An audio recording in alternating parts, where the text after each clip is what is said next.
मेरे पापा स्वर्गीय पंडित सिंह जी, गोंडा में ऐसा कोई घर नहीं था जिससे वो जुड़े नहीं थे।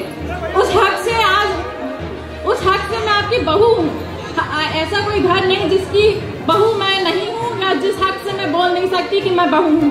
अब भैया ने हम लोगों को बहुत संभाल लिया, संरक्षण दे दिया।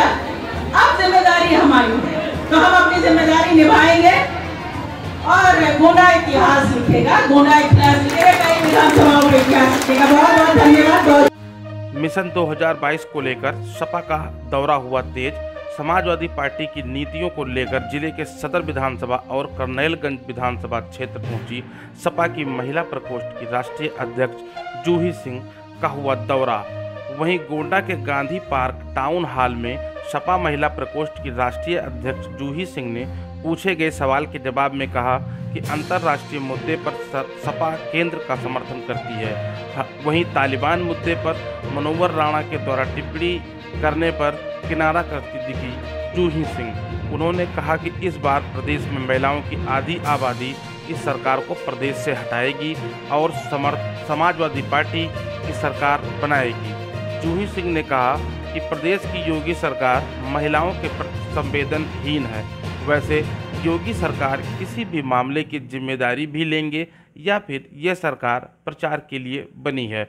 वैसे अब इनके जाने के दिन हैं, अब इन पर टीका टिप्पणी करने की जरूरत नहीं है। वहीं जूही सिंह ने स्वर्गीय पंडित सिंह के बेटे अभिषेक सिंह और सूरज सिंह को लेकर जनता से समर्थन मांगा और कहा कि गोंडा इस बार इतिहास रचेगा। मीडिया कर्मियों के द्वारा सवाल पूछे जाने पर जूही सिंह ने प्रदेश के मुख्यमंत्री योगी आदित्यनाथ पर जमकर निशाना साधा। प्रदेश में कानून व्यवस्था का हवाला देते हुए उन्होंने कहा कि पूरे प्रदेश में कानून की स्थिति ठीक नहीं है। प्रदेश में घटित हो रहे अपराधों को लेकर सरकार संवेदनहीन है। महिला अपराध की बात पर उन्होंने कहा कि सबसे गंभीर बात तो ये है कि जब अपराध घटित हो जाते हैं तो अधिकारियों को बचाया जाता है। सीएम योगी पर निशाना साधते हुए उन्होंने कहा कि घटना के बाद सीएम उड़न खटोला लेकर आते हैं और कहते हैं कि बड़ा ऐतिहासिक एक्शन लिया गया है।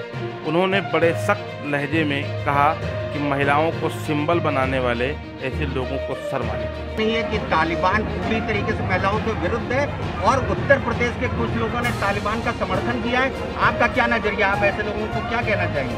ये हम महिलाएं हैं, पहले हम अपनी प्रदेश की सरकार को तो सुधार लें और नई सरकार बना लें जो हमारे लिए काम करे, और फिर अंतर्राष्ट्रीय मुद्दों पर हम वैसे भी केंद्र सरकार का समर्थन करते हैं। जो जिस तरह का विषय लेते हैं, टीका टिप्पणी में मैं किसने क्या कहा, न बयान सुनती हूँ न बयान बोलती हूँ। तालिबानियों को सीधे सीधे तालिबानियों का समर्थन किया यहीं के रहने वाले लोग, मनोहर राणा जैसे लोगों ने समर्थन। सरकार को महिलाओं से कोई न ताल्लुक है।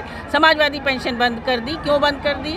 न महिलाओं को नौकरियां मिल रही हैं। तो समाजवादी पार्टी ही नहीं, उत्तर प्रदेश की महिलाएं आधी आबादी अब इस सरकार को हटाएगी और अपनी सरकार समाजवादी पार्टी की बनाएगी। मैडम, आपको लग रहा है कि अपराध बढ़े हैं महिलाओं के प्रति?